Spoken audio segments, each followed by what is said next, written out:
Angenon and Verehoo. One of Kryon's favorite subjects has to do with the trials of women in our culture and what the lessons mean personally for them. Kryon is not a he or a she any more than God is. Kryon's entity is that of a master of human understanding who is giving us love information regarding the new age. As a male, I was uncomfortable at first about translating Kryon's words, which often seem so personally directed toward women. Now, I not only feel comfortable, but understand the joke. We all get our turn, and chances are that all the men reading this will relate at some level, since our lineage of lifetimes would naturally encompass many female incarnations as well.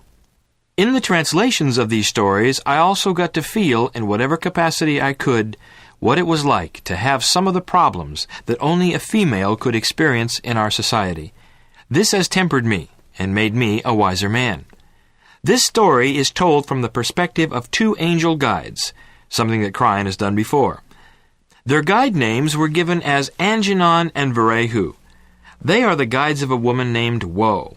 As you read this book, you will discover that Woe is in two other parables. Is it the same Woe, you might ask? Indeed it is. But as told here, Woe is in another life. Angenon and Verehoo were guides. Angenon was different, for he had been a human before, so he carried the stripe of the human. Verehoo had never been human and had always been of the angel guide group. Both of them had been with humans lifetime after lifetime, and both Angenon and Verehoo were excited. They were on their way to another planning session that marked the beginning of yet another human life, always a festive time. They were going to meet their assigned entity shortly, one of those who would be sent to the earth plane as the guardian of love, a human scheduled to be a warrior of light. These two guides, Angenon and Verehoo, standing side by side going into the planning session, were going to meet the entity we call Woe. We heard of Woe before in a previous parable given 1 year ago in this very room. Woe stands now in the chamber of planning, close to the portal leading to the cave of creation. Woe is ready to pick up his essence and return with his karma intact to the planet Earth. Angenon and Verehoo are part of the planning, and here it is that Woe and all the others plan the lessons generated by the karma, past lives, and the current experiences they will have. The planning is clear, but is not to be confused with predestination. Again, Woe will come into the earth plane where he will be exposed to the appropriate karma, and he will have his chance to walk through it, just as he had in the past. This is done to give Woe a chance to raise the vibration of the planet through his efforts. So Woe is prepared in this planning session to pick up where he left off, karma-wise, and return to Earth. Here, Woe plans with other entities yet to come into lesson, and with the higher souls of those already on Earth walking in lesson. So it was that the formerly male Woe decided to come back with Angenon and Verehoo, this time as a Woe man, or woman. The guides willingly began their journey to come to Earth with her, and so it was also that she chose the attributes to be born on the first day of the month of September. She is going to have a difficult time with control. In the first years of life, Woe is abused by her father, abused by her stepfather, and even abused by her stepfather's brother. By the time she is 11 years old, she carries the heavy karma of a long cycle by design. During this time, Angenon and Verehoo stand beside her, watching her pre-planned karma of choice develop. Dear ones, there is no such thing as predestination. Your lessons are decided and set in advance, but the solutions are yours while you are on the earth. It is thus, if you were to send entities down to earth as hammers and visit them some years later, you would not be surprised to find them in the company of nails. This is logic, not predestination. So the attributes of the ones who are born September 1st are known, and you will not be surprised at the problems they encounter or the lessons that they must walk through. Woe has a difficult time with males. She has no problems with abundance, for this is not the karma she carries. Money seems to come easily to her, and in the area of earth business, she delights in her quest to rise to the top. She becomes spiteful due to the anger and energy of her karmic lesson, and she devours the spirit of males around her, enjoying the game of business and of winning over her male counterparts. She tried partnerships 3 times, but none were able to survive due to her anger. As Woe grew older, her health became poorer, and her imbalance allowed for stress-related disease.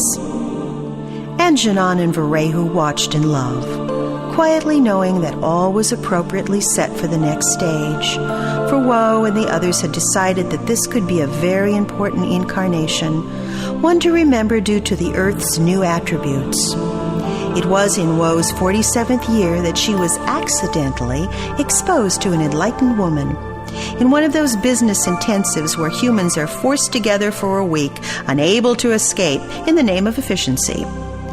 Angenon and Verehoo both recognized the woman, for it was an entity from the same planning session that they had attended 47 years earlier.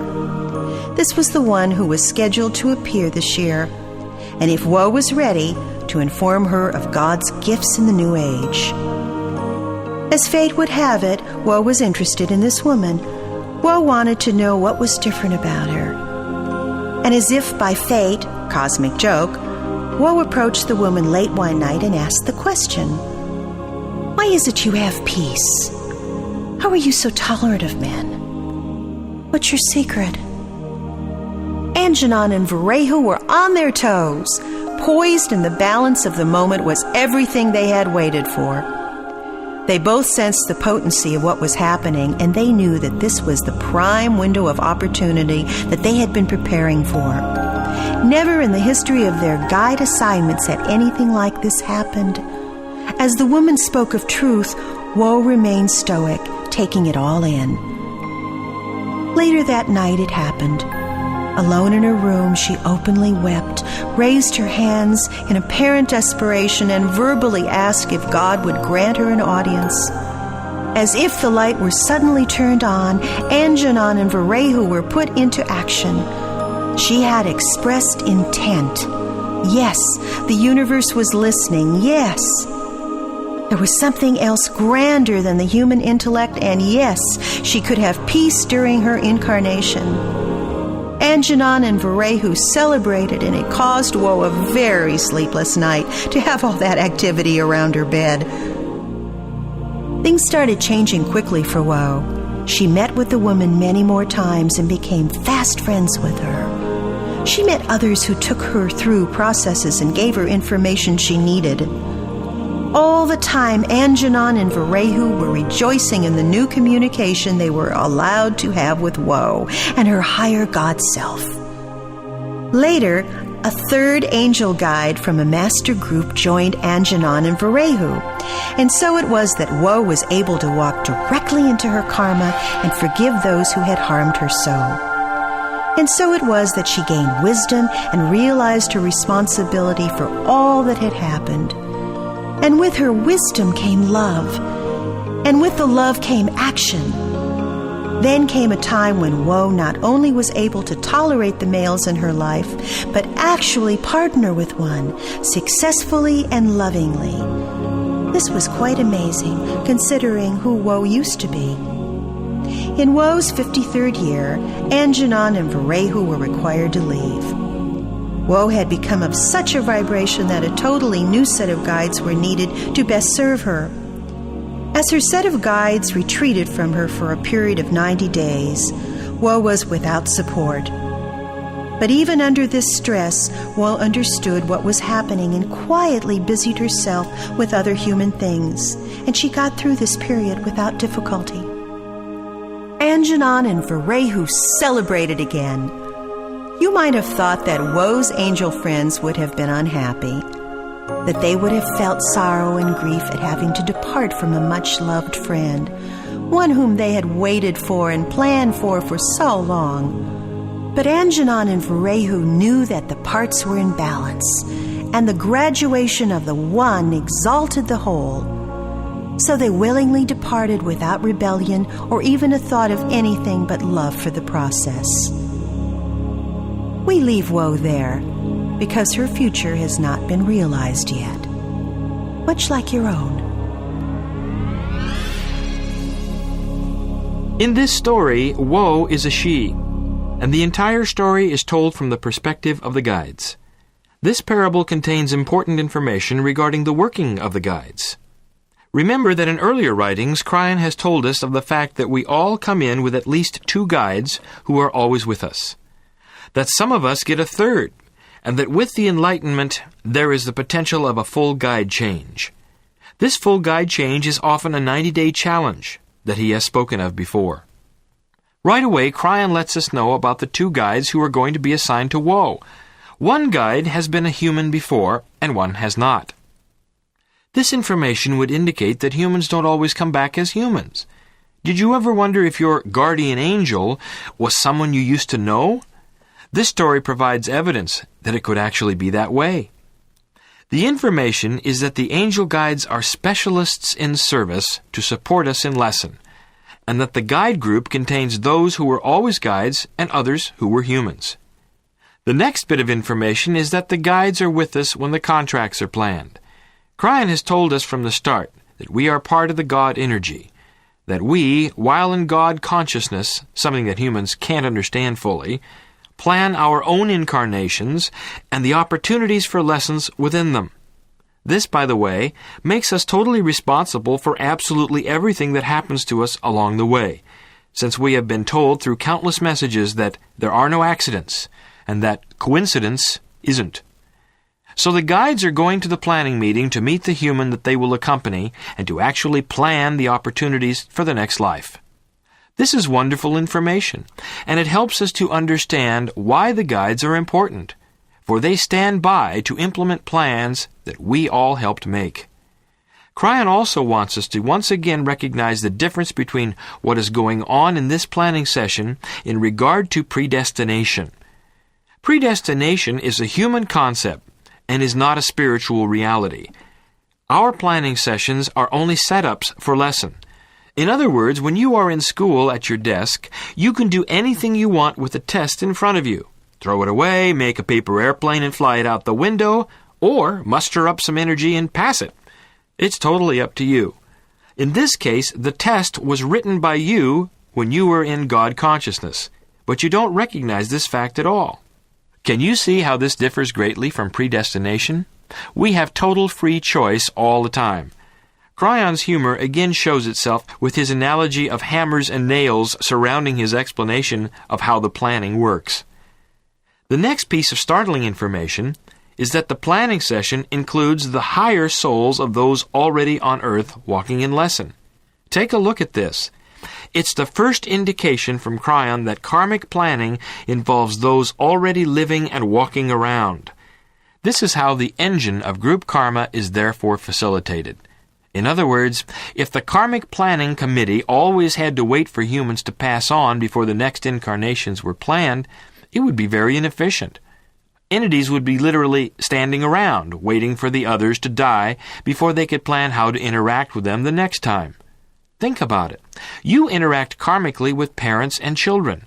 Therefore, there are big age differences. So this explains how it can be that a child could come into the world and die, sadly but appropriately, for the lesson of the parents, and then come in again shortly thereafter as still another child of the same parents, if appropriate. I say this not to indicate that God has this scenario happen, but to show how the planning works. How can the planning involve the living, you might ask? Kryon has told us on many occasions of the oversoul or higher self of each of us. In fact, the quest of your enlightenment and ascension is to marry to your higher self and stick around the planet as a power worker. Evidently, this higher self is part of us, in contact with God all the time, but whose energy is not totally in our bodies. Therefore, there is still communication with God on karmic things, at least.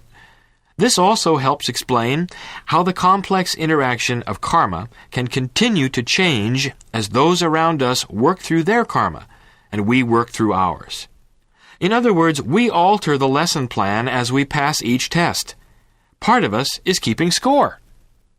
The story sets up Woe as an abused child who is harmed by many men who are supposed to be part of her family support group. This is given to help you see how the abandonment karma is set up and what kind of personality type might result. Evidently, Woe becomes an overachieving woman with no financial problems, but one who has a lot of trouble with men. No wonder. She likes to win at business, and she enjoys competition with men. The actual translation was that she likes to beat them at their own game.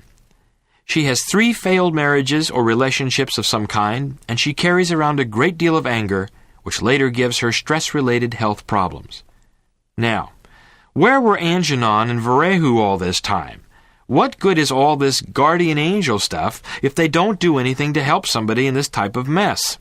Well, these questions are joke questions, since the reality is that Angenon and Verehoo watched in love, quietly knowing that all was appropriately set up for the next stage. All 47 years of this woman's life were a setup to a great test that was coming. Think of it, the patience of the angels. The scheduled one, as Kryon called her, arrived on the scene. The guides recognized her instantly and got excited. Reading on, this scheduled person who came into Woe's life was actually part of the contract planning session 47 years earlier. Think of the complexity of this. In her own way, Woe recognized the woman too, because it says that Woe was interested in her and the things she had to say. Here was a woman who was different. The tar wasn't sticking to her. This is a reference to the first parable on this tape, the parable of the tar pit. Look how these parables intertwine with the same information. Here is an enlightened woman who comes into Woe's life and causes Woe to change, and all she has to do is be there. So it goes that Woe just had to know about this unnamed woman's peace and inner joy, and her tolerance toward men. Remember that Woe was now in a state of imbalance and was ill. This was the state necessary for her to surrender enough of her ego to ask another woman about these intangible things. Notice, too, how the parable used one woman to be the messenger for this other woman, even though we are all human and our gender isn't supposed to make a difference to God. It does when karma is concerned, though, for much of the karma we carry is the energy generated around the opposite sex, father and mother issues, and so on. Lately, science has also discovered that our brains are biologically connected in different ways, and it is finally acknowledged that we actually think differently. No kidding. I wonder how much money they spent on that. I could have verified it for nothing had they asked. The woman shared her spiritual truth with Woe. The guides were poised and ready for this event. Here was the test they had experienced and waited for. The parable tells us that Woe asked for help alone in her room, and by verbalizing her intent, she started the amazing process that followed. The story goes on to tell of the change in Woe's life and of the third guide that joined Angenon and Verehoo down the line. This guide was from a Master Angel Guide group.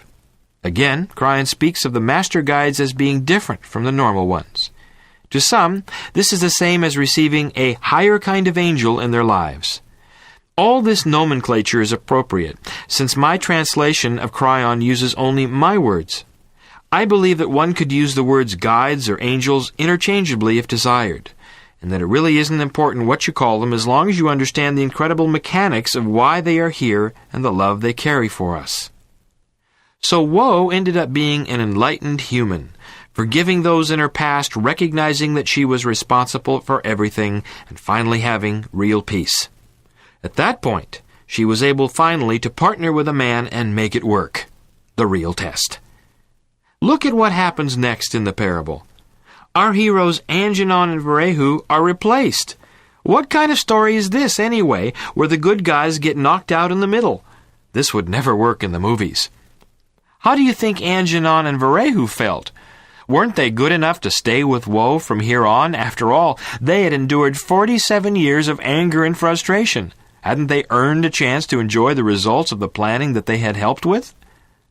Woe had given intent for enlightenment and was moving toward a status that demanded master guides, and Angenon and Verehoo knew it and were ecstatic with joy. They departed with much love and no sadness. They had been part of earth history and celebrated all of it. Such is the mind of God, that one entity can celebrate the joy of the other so completely. Once you truly see the big picture, you can celebrate your neighbor's good fortune and mean it, even if you are feeling that your life isn't going as well as his or hers. Some folks never understand how this can be. Putting on the mantle of the Spirit of God is what Kryon often invites us to do. This means to carry with us the connection to the higher self and move into such balance that our first feelings toward all humans are love-based, without any of the other baggage that used to be dragged in. Honor the one next to you, for his or her process is related to yours, even if you feel it is vastly different. David the Indian. Here is a story about an Indian who lived on a lovely island with everything he needed. But his curiosity to know more about his surroundings separated him from the rest. There was an Indian named David who lived on an island. And for those of you who wish to know more about why an Indian was named David, you'll have to analyze that later. This island that David lived on was a good one and was abundant. David was of the lineage of royalty on the island, for his grandfather was the chief. David lived a fine life on the island. There was an abundance of food, and much grew and could be eaten. David's village and his tribe lived well for many, many years. Now, the island was surrounded by an odd attribute, for there was a great fog bank that was very thick encasing it, starting 3 miles from the shore. It surrounded the island completely, and since the fog never came onto the shore, the days on the island were generally sunny and clear. The fog remained offshore at the same distance from year to year like an ominous sign, and no one could ever see beyond it. David grew up with this fog, and those in the village had experienced it generation after generation. They did not understand it, but they feared it, since every so often there would be a villager who would journey into the fog bank and never return. Even as a boy, David can remember one of the older tribesmen who was near death, who chose to get into his canoe and go into the fog. There were many stories about what would happen if you went into the fog, mostly told at night by the light of the campfires. The villagers were taught that if anyone ever went into the fog, the rest of the villagers were to go into their houses and their villages and not watch. You see, there was a great fear around this evil fog. But David, being royalty, got to watch these few events with the elders as a child, and later as a teenage boy. But the only event he really remembered was the time the Old One went into the fog. He remembered that as the old man went into the fog bank, he saw him pick up his paddle as his canoe slid gently into the fog. And as expected, he never came out again, just as the elders had said. No one who ventures into the bank ever returns. And those of royal lineage stayed for many hours watching the fog after the Old One had disappeared into it, waiting for something that was foretold to happen. For often, after a time, they would hear a giant muffled noise, a fearful sound that would strike fear into their hearts, a roaring that they could not understand. David would remember what it sounded like for the rest of his life. Who knows what it could have been? Perhaps a monster on the other side of the fog bank. Perhaps the sound of a giant whirlpool or waterfall, just waiting to claim the lives of those who would go through it. Now, it seems odd that David, in his 34th year, would have made the decision he did, but he felt a pull to the fog. He felt that there was something more to his life that he was missing. Perhaps it was a truth that had been lying dormant for years, and somehow the fog had the answer. It is true no one had ever come back, but that didn't mean that they were gone, thought David. So David set out with courage, without telling any of the elders or villagers, to see what was on the other side of the fog bank. He got into his canoe slowly and gave ceremony and preparation for what he was about to do. He thanked God for his life and for the revelation of what was to come. He knew that no matter what happened to him, at least he would have knowledge, and that was what drove him on. And so David paddled silently and gently toward the fog bank. No one was watching, for he did not announce what was taking place. Soon he was on the brink of the fog, and it was coming even nearer. Then David noticed a strange thing. No one had ever purposely gotten close enough to the bank before to observe anything like this, but it was pulling him into it. The element of fear at this surprise started to grip him. David did not need his paddle any longer, and so he picked it up and put it into the canoe. The canoe disappeared into the fog with him in it. It was still and quiet while David was in the fog bank, as the current kept pulling him forward. It became darker and darker, and then David began to reconsider what he had done. I am a young man. I have failed my elders, for I was in the royal lineage, and I have chosen a foolish, foolish thing. David was now afraid, and the fear came over him like a blanket of death, and the blackness started creeping into his brain, and he shook with coldness and emotion as the canoe sped silently along by itself. David was in the fog bank for hours, and it seemed like it would never end. He cowered in his canoe, for he knew that he had made a mistake. What if nothing ever changes, he said to himself. What if I am here for all eternity and starve in this canoe? David suddenly had a vision of fear where all those who went before him were now floating endlessly in their canoes, going in circles around the island as skeletons in the dark fog. Would he see that old one from years ago? Would anything ever change? Oh, where is the truth that I sought? Cried David out loud in the fog. Then it happened. David came out of the other side of the fog bank. He was astounded at what he saw, for there in front of him was an entire continent, clear, filled with many villagers and villages as far as he could see. He could see smoke coming from their smokestacks and hear them playing on the beaches. There were lookouts stationed along the fog bank who saw him immediately, and as he came through, they observed him and sounded their horns in celebration to let the others know on the shore that another brave one had come through the fog. Then David heard a giant roar come forth from the land, a roar of celebration, a roar of honor. They surrounded him with canoes and threw flowers. When he got to the beach, they came and they took him and they put him on their shoulders and celebrated his coming through the fog. David, the royal one, began a new, enriched life that day. Now you might say, I know what this parable is about. It's about death, isn't it? No, it's not. This parable is about coming into the new energy and even about ascension. It's also about being content within your small group and never venturing out of it due to the fog of unfamiliarity. It is about what is before you if you wish to walk the path. For in front of each of you is a fog bank, which sometimes is your fear, and other times is your unchanging nature. Each kind of fog is a different challenge and lesson for each person in varying degrees. What is it that gives you the most fear? For many of you, it is the fear of succeeding and the fear of being on your contracted path, the fear of abundance. Perhaps it is the fear of enlightenment itself. Maybe it's the fear of change. We encourage you to walk into this fear standing tall. Whatever it is that gives you the most anxiety, that you know is your life's lesson, must be walked into, face first, with courage, knowing that it is simply a facade. The fear is the fog bank in the parable, and on the other side is celebration.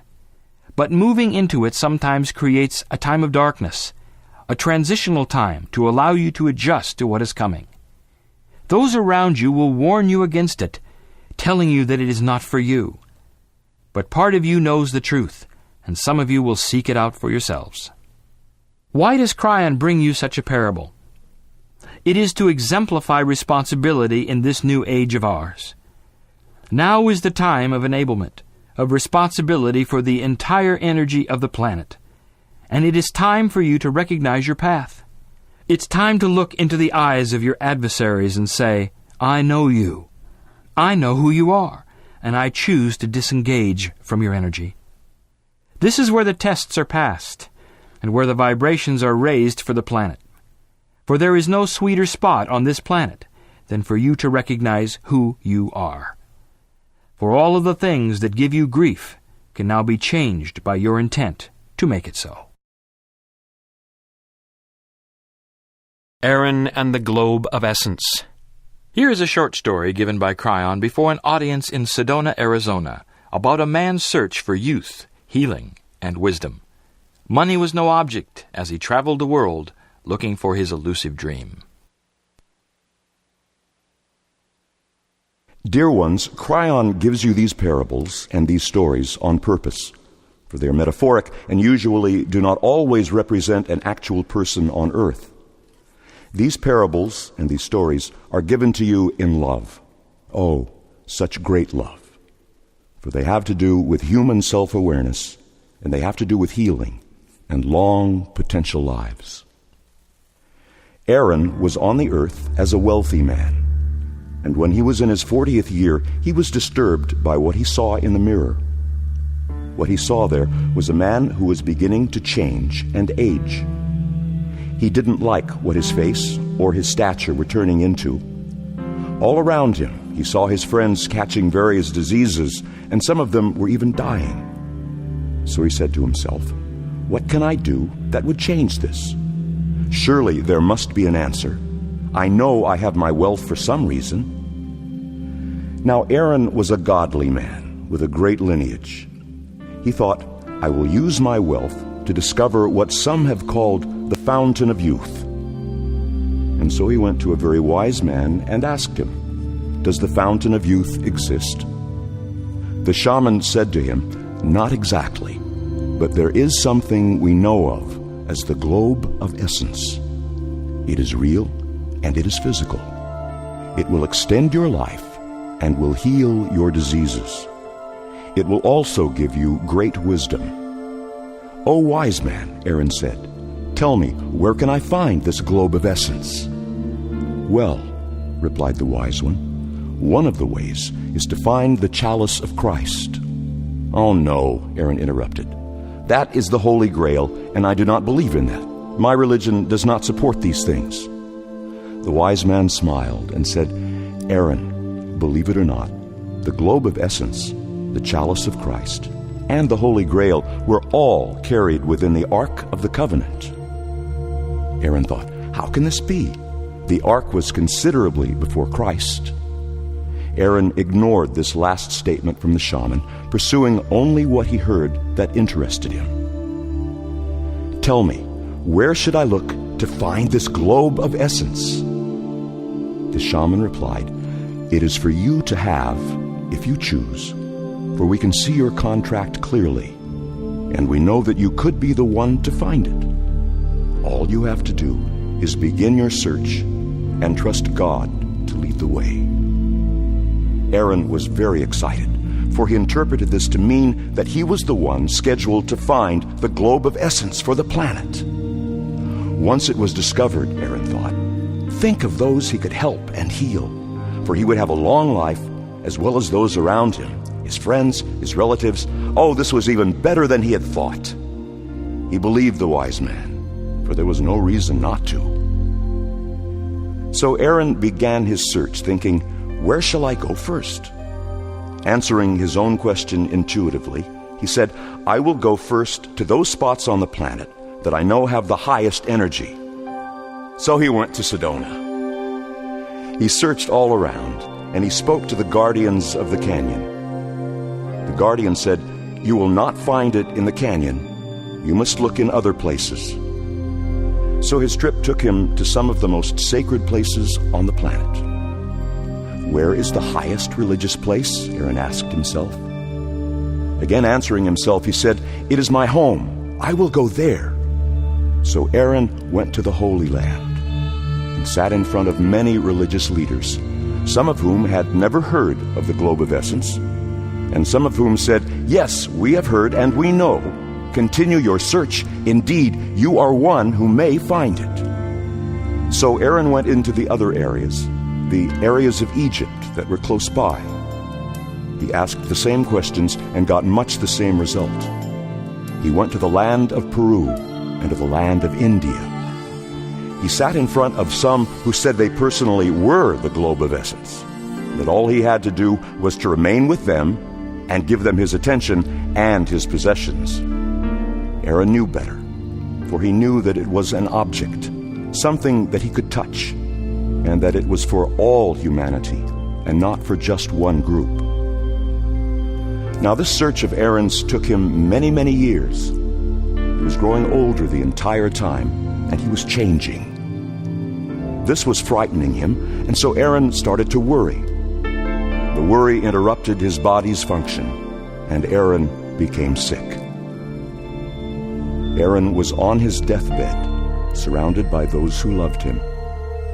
He knew he had not found the globe of essence, and those around him did too.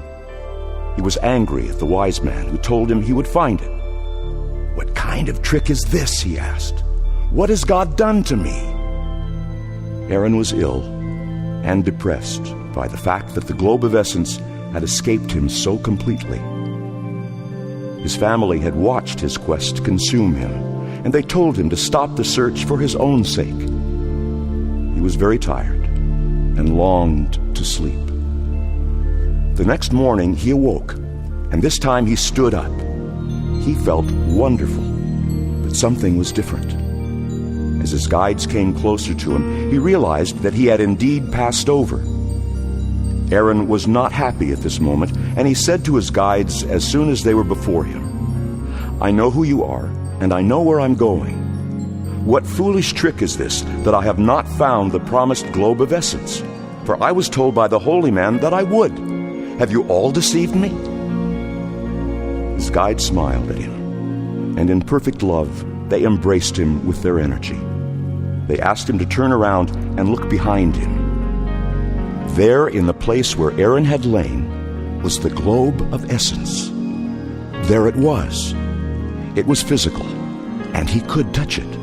It had weight and substance, and it had been in his heart the whole time.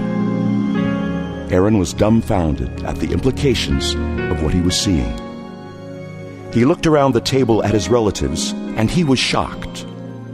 For among those living humans who were sobbing and mourning his passing, in each one was a globe of essence as well. Then Aaron understood that there was not just one globe of essence. It was for all humanity, the wise man had said. "You will find it if you search." But the wise man never said there was only one. And then Aaron knew. He looked at his guides, and he understood. He smiled and said, "Thank you, for now I understand my contract and my lesson." Then he turned and walked between his angel friends toward the light, a place he had been many times before. He was not interested in remaining a moment longer in what seemed to be a low vibrational energy. Even in his short time in the new vibration, Aaron understood that all things learned during his lifetime would be passed on to his next incarnation, and he could hardly wait. For he knew of the trip through the tunnel, through the cave where the record is kept of his incarnations, and then on to the Hall of Honor, and after that the planning sessions and the return to the planet.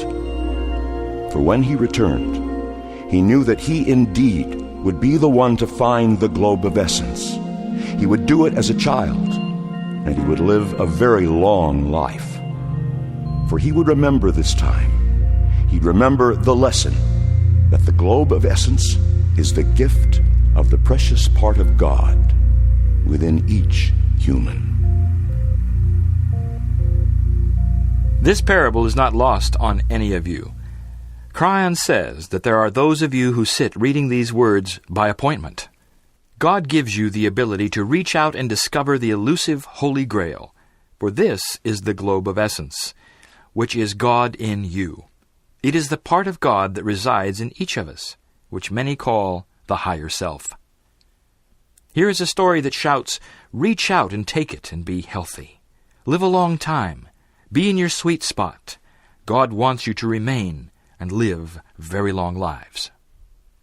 Some of you are saying, "This cannot be. because I look around and I do not see God residing in the troubled humans around me. Kryon says that when enough of us find our globe of essence, we indeed will look around us and see the changes. But it must start in the room you are in right now, and rooms like this all over the planet. In your quietness, you may search for what you carry from birth, and through your personal discovery you may change the way things work around you, which will have an effect on others, and which can eventually change the area you live in. You carry with you the seeds of the universal Spirit of God, and all of the healing and wisdom that goes with it. God invites you to reach inward and discover the reality of this, and the peace that comes with it. And the planet will change because of what you do in your most quiet time. Sarah and the Old Shoe. Ready for a real short one? I love this parable because it represents how I think some of the time. I can really relate to becoming comfortable with almost anything. Why change it if things are working? What? You tell me it isn't working? Now that's silly. Sarah was a New Age enlightened woman. She understood how to take responsibility for her life and that she was to find her reason for being on the planet. Sarah therefore asked her guides how to go about finding her sweet spot, the place where she agreed to be. They gave her good information. She understood the process and set about to co-create what she knew was her passion. Sarah wished to be part of the ecology of the planet, to help with improving the earth and all who lived on it. So through a window of opportunity that suddenly appeared, a coincidence, she was given the chance to do just that. The opportunity came in the form of a job within a company that worked with high-end ecological systems, something that excited Sarah greatly and made her feel that she could make a difference for many people. Her new job would take her across town each day to work in a comfortable office where she could accomplish her life's goal. "This is why I'm here," she acknowledged. "I have such a passion for this." She was elated and peaceful. Everything was working out fine as she started the job, except for one thing. You see, coming into this incarnation on the planet, Sarah was given a fear of small places. In order to get to her job, it was necessary for Sarah to ride the subway train, and she was paralyzed twice a day by the experience. Each morning she would enter the subway and would slowly fry in her own fear. She would be anxious, gripping the pole with her sweaty hands, and her heart would pound for the entire 25 minutes it took to travel to this wonderful job. After a month, Sarah came to her guides and painfully admitted, "This is not working for me. I need to find another job." Her guides asked her, "How can this be? Didn't you co-create the exact situation you asked for? Is this not a victory?" "I can't continue going to the job because of my fear of small places," replied Sarah. "It spoils my entire day 2 times coming and going." "Sarah," her guide suggested, "how about if we eliminate the fear, not the job?" "I don't know," replied Sarah hesitantly. "I've had the fear of small places for 35 years. I've only had the job for a month." And so you see, Sarah was comfortable with her fear, like an old shoe. It was somehow like a friend, a known quantity, something that was always there. And just like an old shoe, it might be ugly and tattered, but she had worn it for so long that it was the last thing she felt she could change. Again, this is a true story. Sarah is real, and the fear of small places, the job, and the problem is real. You will be pleased to know that Sarah walked into her fears, and to this day she rides the subway train in joy and peace to her wonderful job. But there was a time when she doubted it could happen. She would say, "What? This psychological problem has always been here. How could it ever leave? This is just too much to ask." Sarah finally decided that the job was more important than her fear, and she found, to her amazement, that her intent to avoid the claustrophobia was honored by God with almost immediate results. Just as her mind had a setup to create a fear of enclosed spaces, her mind also had the setup and ability to void it. And she took control of the situation and did exactly that. What a concept. Story of the Two Farmers. Most of you are not farmers. In fact, in this country, they're becoming scarce. This story is definitely for you, however, and carries a terrific, loving message of earth changes and the new energy we are seeing taking place all around us.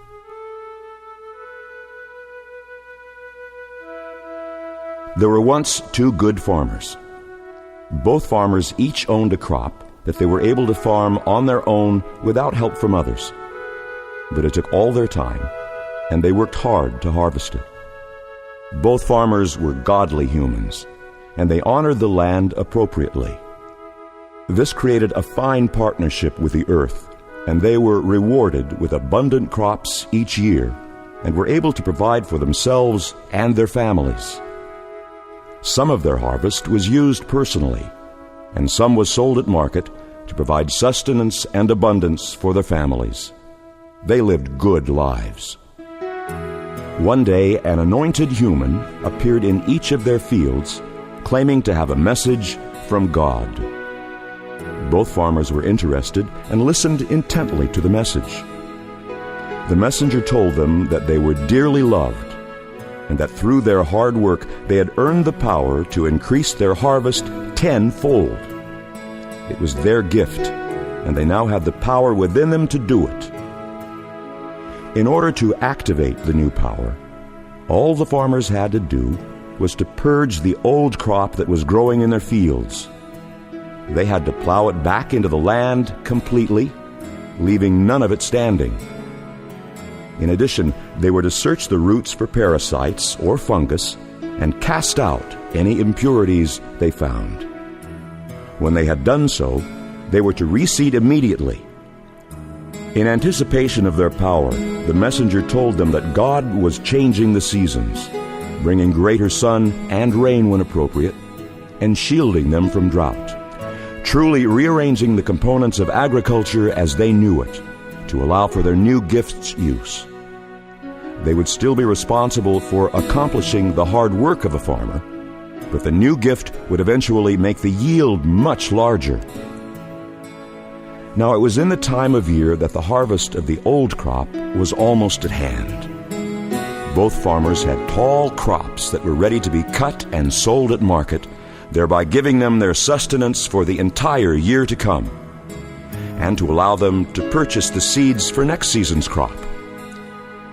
Both farmers were hesitant to destroy their current crop and lose their security for the subsequent season. After all, they thought, what would be the harm in harvesting now, then using the information of the messenger later? The current crop was almost ready, and reseeding at this time would do no good at this time of year, so their thinking went.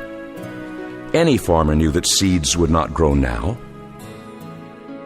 The first farmer consulted with his family about the message and asked them for advice. After thinking over what he had heard from the messenger, he and his family decided that God would never bring them harm. So it would be best to follow the message to the letter. Therefore, he destroyed his ripe harvest in the manner specified and totally plowed it back into the land. He examined it for all impurities, casting them out carefully, and then immediately reseeded his fields. The second farmer did not believe the messenger and prepared to harvest his crop as usual.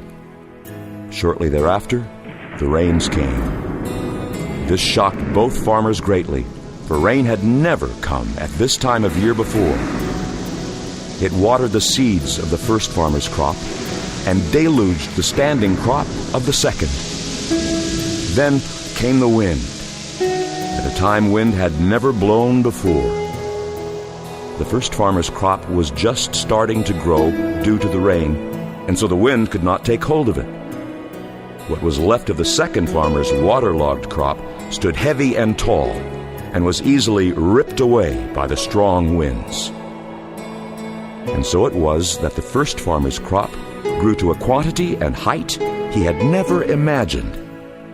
And he rejoiced in his new power to create an abundant harvest, just as the messenger had predicted.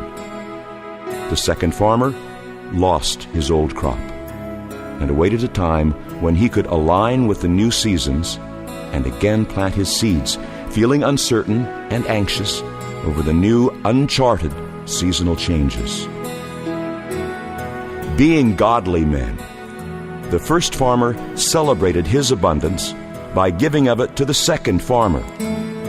And the second farmer, understanding the ways of the earth, accepted the first farmer's offer without ego or remorse over his own decision. Both farmers and their families worked both of their lands until the second farmer again had the chance to plant his seeds in the new season. The farmer is used here to clearly represent a human in marriage with the earth, toiling in harmony with nature to achieve life sustenance. In addition, these farmers, specifically, were independent, able to farm on their own without help from the others. So we have the setup of two humans walking the earth who depend on the planet for sustenance, and who are totally responsible for everything around them. Does this scenario sound familiar? It's a strong metaphor for the way most of us live. The farmers represent those of us walking the earth right now. The next part of the setup relates to those of us who live in relative security.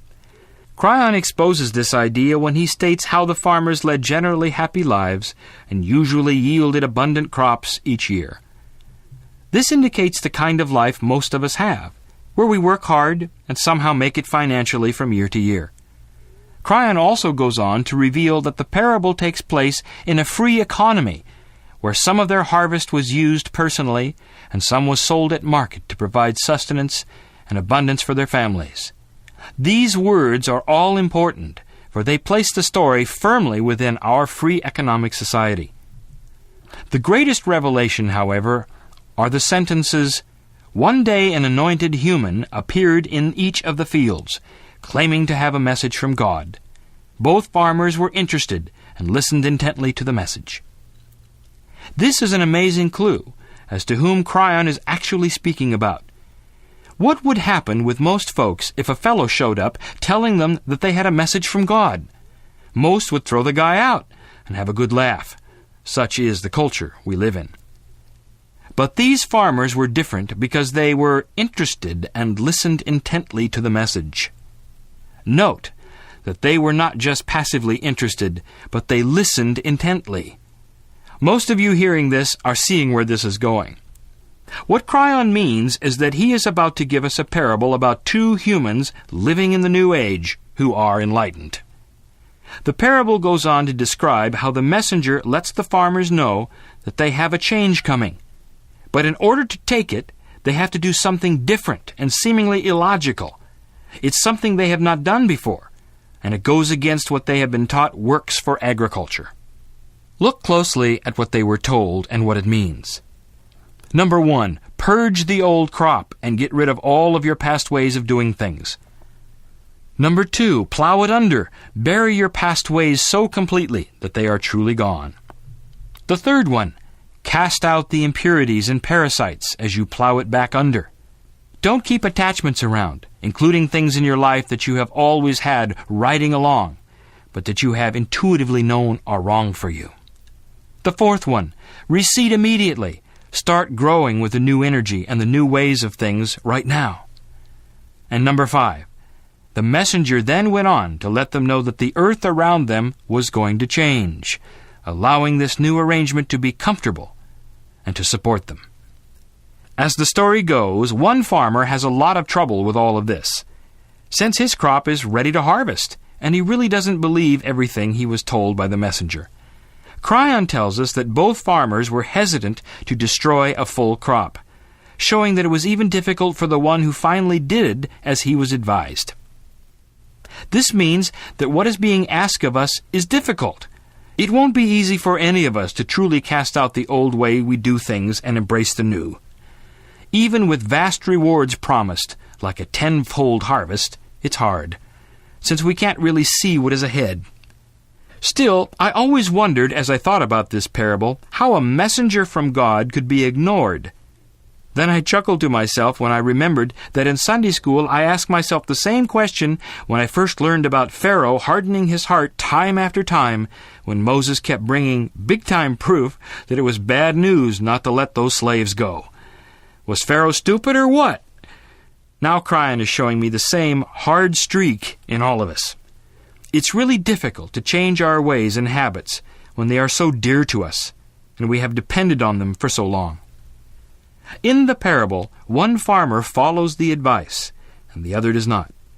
Shortly thereafter, both are shocked by the earth changes, rains and winds that had never been seen before at that time of the year. The earth changes are beneficial to the farmer's crop who had followed the messenger's advice, and indeed his newly seeded crop grows to record heights.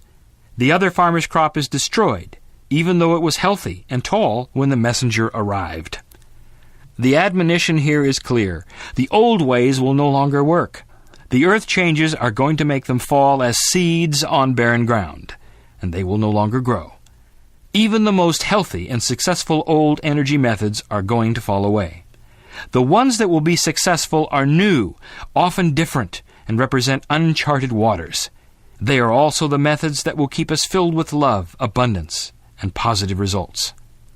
Finally, the one with the abundance shares it with the one who did not listen. There is no judgment involved, and no finger-pointing. The second farmer, who obviously messed up, also does not feel too proud to receive from the one that did well. There is so much lurking in this simple message that it would take volumes to fully describe the wisdom for this new age. Both farmers took responsibility for what they had created, and they worked together in harmony and appropriateness to bring about a win-win situation for all. This parable was intended directly for the enlightened, the teachers and the workers. Amazing validations of the lesson presented here have come forward in many ways, showing that this parable is not to be taken lightly. It actually represents a scenario for the kind of change that is taking place on this planet as you hear these words. Take a moment to listen to it again. It's packed with a wonderful and powerful message.